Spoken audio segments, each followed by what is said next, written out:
Star Wars and Star Trek are often portrayed as rivals, but Lucasfilm need to learn key lessons from Star Trek's golden age.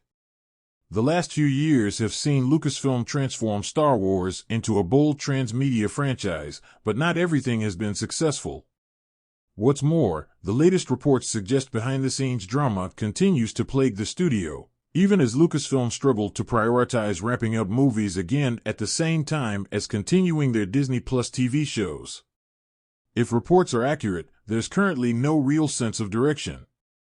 To be fair, transmedia is difficult and may well be even harder for Lucasfilm. It's worth remembering that, when Disney purchased Lucasfilm back in 2012, there was no real development pipeline bar George Lucas likes this idea. According to Bob Iger's autobiography The Ride of a Lifetime, this is why Lucas didn't get the Pixar deal he coveted. Now, Lucasfilm is trying to manage multiple work streams in many different formats. All that means the studio may be wise to look at others who have succeeded, including Star Trek's golden age. The key to making transmedia work lies in a single vision. There needs to be a strong sense of direction.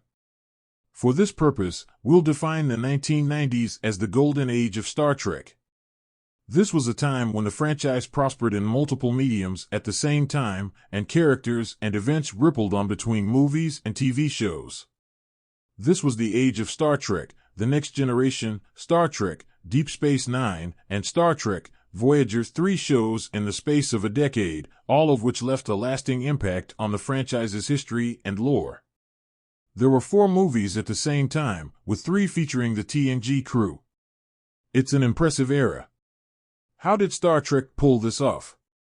A large part of the answer lies in the fact the franchise was shepherded by one, admittedly controversial, figure, Rick Burman.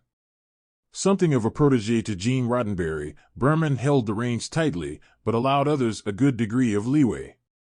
My job includes monitoring the degree of bend, letting the shows and the films evolve, but keeping Gene's vision true to course, Burman famously explained, illustrating the careful balance he felt he had to strike. Under Burman's leadership, TNG was the first syndicated series to win an Emmy for Best Dramatic Series. Burman was far from perfect, and the quality of his work is generally seen as declining in later years. But his influence on Star Trek's golden age illustrates an important point about transmedia: there needs to be a singular vision.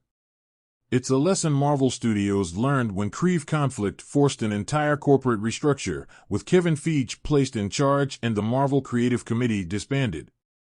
It's a lesson Lucasfilm is yet to learn. Right now, there are countless projects in the works, and the overall direction will be decided by which is made first. Take, for example, recent reports Daisy Ridley's Rey is returning in multiple movies, not just in Sharmeen Obaid-Chinoy's new Jedi Order film. The core problem is that the movie that comes out first will effectively define the era for Rey, and require dramatic rewrites, or the complete abandoning of all other projects. That's no way to run a development pipeline, and a more singular vision like Burman's is required. Rey is considered Lucasfilm's biggest cinematic asset, and she can't be handled this way. The Mandalorian era can learn from the Star Trek transition. The Mandalorian is boldly going where Star Trek has gone before. The Mandalorian and Grogu is the next Star Wars movie, set to bring the franchise back to the big screen in 2026. It will make history for another reason, though. It's the first time a Star Wars TV show has transitioned into blockbuster movies. But Star Wars is boldly going where Star Trek has gone before, in the case of TNG. In this case, Trek stumbled, and Wars can learn from those mistakes.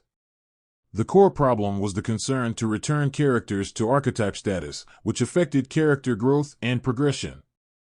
The Mandalorian Season 3's ending reset Din Djarin's status quo. Although he returned to his original role as a bounty hunter, he was now working only for the Republic. Although he'd been reunited with his delightful ward Grogu, the ambiguity of their relationship had been resolved at last, and he'd now officially adopted Grogu as his apprentice.